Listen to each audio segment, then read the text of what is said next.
18 मार्च 1974 जयप्रकाश नारायण जी के नेतृत्व में एक छात्र आंदोलन की शुरुआत हुई थी। इस आंदोलन से पूरे देश की राजनीति ही बदल गई थी। लगभग एक साल चले इस आंदोलन को देखते हुए 25 जून 1975 को तत्कालीन प्रधानमंत्री इंदिरा गांधी जी ने देश में आपातकाल लगाने की घोषणा कर दी थी। मध्य रात्रि 12 बजे के बाद इस आंदोलन से जुड़े हर छोटे मोटे कार्यकर्ता और बड़े नेताओं को जेल में भेजने का तैयारी शुरू कर दिया था। ऐसे में झरिया से भी इस जेपी आंदोलन का खासा नाता रहा है। इस वक्त हम बैठे हैं झरिया के एक आंदोलनकारी हरीश जोशी जी के घर में। आपसे हम उनकी बात कराते हैं और जानते हैं कि क्या क्या यातनाएं सहनी पड़ी थी इस जेपी आंदोलन के दौरान। लोकनायक जयप्रकाश इस आंदोलन में 18 मार्च के बाद आए। उससे पहले से छात्र आंदोलन चल रहा था। धनबाद में इस छात्र आंदोलन की नींव रखी गई थी। गुजरात के नवनिर्माण आंदोलन के कारण जो वहाँ छात्र आंदोलन कर रहे थे, प्रेरणा लेकर यहाँ भी छात्र आंदोलन चलाने का निर्णय लिया गया।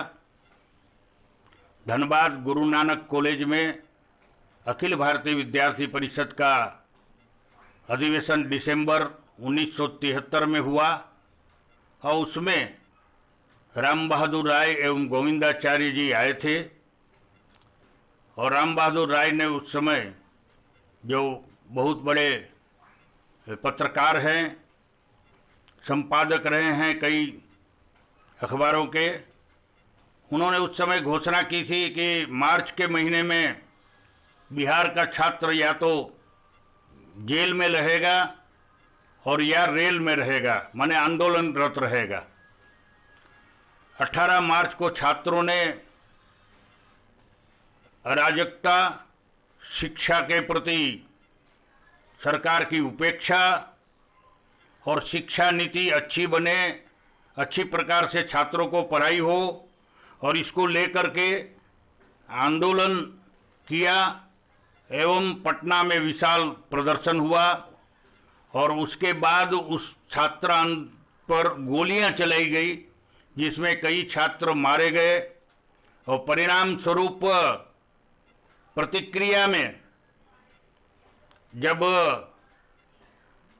तत्कालीन मुख्यमंत्री अब्दुल गफूर ने, जो बिहार एक था उस समय, झारखंड और बिहार, तो लोकनायक जयप्रकाश नारायण के द्वारा कहा गया कि यह जो छात्रों पर गोली चली है वह गलत हुआ है।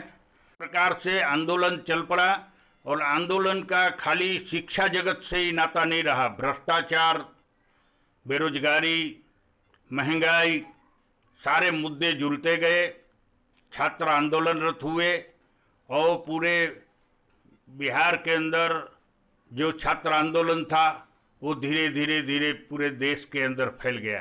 इंदिरा गांधी ने सारे विपक्ष के नेताओं को आज 25 जून की रात्रि को 1975 में इमरजेंसी लगाकर जेल के अंदर ठूस दिया।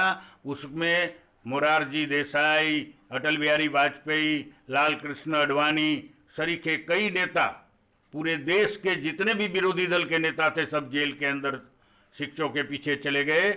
और कई पत्रकार, कई कवि साहित्यकार, कई संपादक भी जेल के शिक्षकों के पीछे चले गए। देश के अंदर सेंसरशिप लागू कर दी गई और कोई भी अखबार, कोई भी पत्रकार अपनी मर्जी से कोई समाचार नहीं छाप सकता था। ऐसा वातावरण बन गया और लोग आपातकाल के चंगुल में फंस गए। पूरा देश आपातकाल के गिरफ्त में था। पूरे देश को एक तरह से जेल में बदल दिया गया था। ऐसी स्थिति थी, जो भी सरकार के विरुद्ध कुछ भी बोलने का साहस करे वो जेल के अंदर चले जाते थे। धनबाद में लोकनायक जयप्रकाश नारायण के आह्वान पर एके राय जो एमसीसी से सिंदरी के विधायक थे, उन्होंने कहा था कि सभी जनप्रतिनिधि जो भी विधायक एमपी है वो अपने पद से इस्तीफा दे दे। तो एकमात्र विधायक, पहला विधायक पूरे बिहार में ए.के. राय थे, जिन्होंने जरिया में आकर, यहाँ गांधी रोड में युगांतर नामक एक अखबार निकलता था, मुकुटधारी सिंह उसके संपादक थे, उसके यहाँ बैठ कर करके पत्रकारों को बुला कर करके अपना इस्तीफा भेज दिया था और जेपी के आंदोलन का समर्थन किया था। उनको भी जेल में बंद कर दिया गया। सत्यनारायण दुधानी जेल में बंद हो गए, निर्मल चटर्जी देश में बंद हो गए, समरेश सिंह सरीखे नेता बंद हो गए। इस प्रकार जो भी प्रमुख नेता, कार्यकर्ता, छात्र नेता थे, या तो जेल के अंदर थे या भूमिगत होकर के काम कर रहे थे। हम जो है उस समय हमने कुमार दुबी में रह कर करके और हम भूमिगत होकर के काम कर रहे थे और जेपी आंदोलन के अंदर सक्रिय भूमिका रही। सब जगह आंदोलन किया, लाठियां खाई, गोलियां खाई। और इसके कारण क्या हुआ कि हम जो है वहाँ से जरिया के अंदर 150 साल के इतिहास में पहली बार ऐसा हुआ था कि रथ यात्रा निकालने की अनुमति सरकार ने नहीं दी थी। रथ यात्रा तक लोग नहीं निकाल सकते थे। तो हम उस दिन शाम को यहाँ आए और हमने लोगों को जमा किया और कहा कि नहीं, रथ यात्रा कैसे रुक सकती है। रथ यात्रा माथे पर एक परात में भगवान जगन्नाथ जी और बलभद्र सुभद्रा को रख करके और लोगों के साथ मिल कर करके जब हम निकलने लगे तो हमको जो है गिरफ्तार कर लिया गया। दोनों दरवाजे से पुलिस ने घुस कर गिरफ्तार किया, क्योंकि वो खोज तो रहे थे, सब जगह जा कर करके गिरफ्तारियां कर रहे थे। तो हमारी गिरफ्तारी उस प्रकार से हुई और उस रथ यात्रा के दिन गिरफ्तारी हुई। लेकिन मुकदमा सब पर जो है वो लगा देते थे अपने मनगढ़ंत। हम पर मुकदमा दायर किया गया था, उसमें लिखा गया था एक नेता को पकड़ते थे तो एक साथ में कोई क्रिमिनल को लगा देते थे। तो हमारे साथ एक ज्वाला प्रसाद गुप्ता को इसी केस में पकड़ लिया। वो तांबे के और लोहे के और पीतल के बर्तन बेचने के काम करते थे या खरीदने के चोरी का काम करते जो हो। तो इस प्रकार से पकड़ के लोगों को गिरफ्तार किया जा रहा था। हमारे पर गया पुल उड़ाने की साजिश रचने का आरोप लगाया गया था और जेल के अंदर बंद किया गया था। और जरिया से जो गिरफ्तारियाँ हुई थी, इसमें गंगा शरण शर्मा जी थे, अशोक भाटिया जी थे। वो एक मद्रास कैफ के अंदर चाय या कॉफ़ी कुछ पी रहे थे, वहाँ बैठ कर के वार्ता कर रहे थे कि हरीश जोशी जी आए थे और उन्होंने कहा है कि ये पोस्टर सब आए हैं, इसको रात को जो है हम लोगों को आज निकल कर करके जहाँ तहाँ चिपका देना है, जो सरकार विरोधी पोस्टर है। तो बात कर रहे थे, उसके बगल में कोई सीआईडी बैठा हुआ था, उसने थाना में फ़ोन कर करके फोर्स मंगा लिया और वहीं से मद्रास कैफ से जरिया से गंगा शरण शर्मा और इनकी अशोक भाटिया की गिरफ्तारी हुई। इसके उपरांत जब सारे देश के अंदर ये स्थिति चल रही थी, कोई भी विरोधी दल आवाज़ उठाने को तैयार नहीं था और लोग ने यह समझ लिया था कि जो जेल के अंदर गए अब उनकी लाश ही बाहर आएगी, अब वो कभी बाहर आने वाले नहीं हैं और आपातकाल कभी हटने वाला नहीं है। तब राष्ट्रीय स्वयंसेवक संघ ने, आरएसएस के लोगों ने सत्याग्रह कर करके जेल के अंदर जाने का निश्चय किया और हिम्मत कर करके किसी तरह से 5-5, 10-10 की टोली बना करके लोग गिरफ्तारी देने लगे। इसी गिरफ्तारी के क्रम में जरिया के शिवनारायण सिंह, राम प्रसाद सिंह और श्याम सुंदर स्वर्णकार, श्याम सुंदर श्यामू ड्राइवर और चंद्रिका प्रसाद श्रीवास्तव इत्यादि अनेक लोग जो है जरिया से सत्याग्रह कर करके जेल में गए।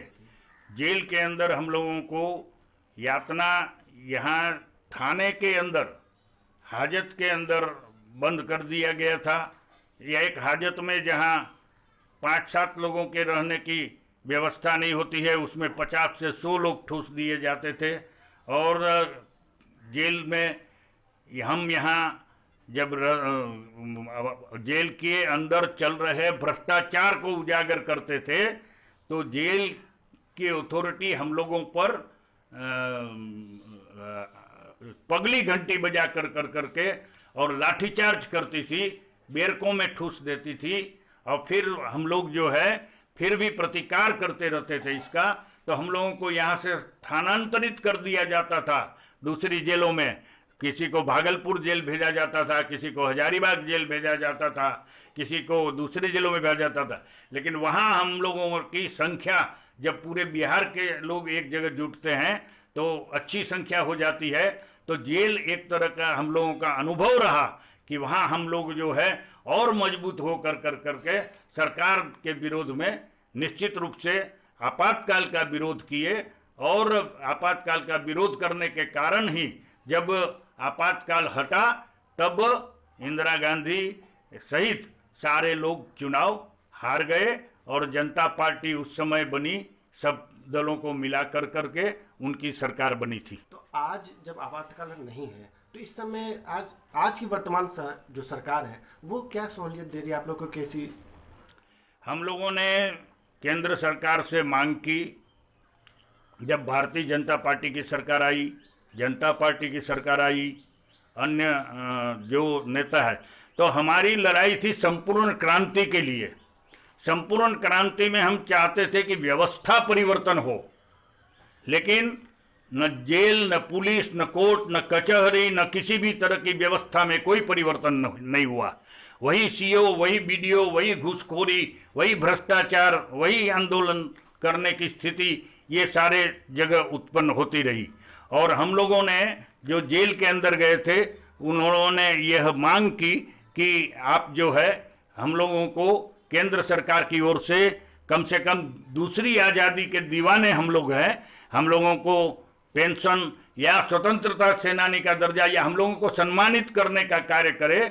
लेकिन अफसोस के साथ कहना पड़ता है कि जनता पार्टी के अंदर जो नेता जेल में थे वो फिर सत्ता भोगने लगे और सत्ता सुख में वे भूल गए कार्यकर्ताओं को, और कार्यकर्ताओं की आज भी वही स्थिति है जो पहले स्थिति थी। तो आपने सुना और जाना, यह थे हरीश जोशी जी, आंदोलनकारी, जिन्होंने बताया कि किस तरह से यातनाएं इन्हें सहनी पड़ी और आज के समय में इन्हें किस तरह से इनका जीवन व्यतीत हो रहा है। फिलहाल अभी के लिए दीजिए मुझे इजाज़त और देखते रहिए 99 न्यूज़। झरिया से सनी शर्मा की रिपोर्ट।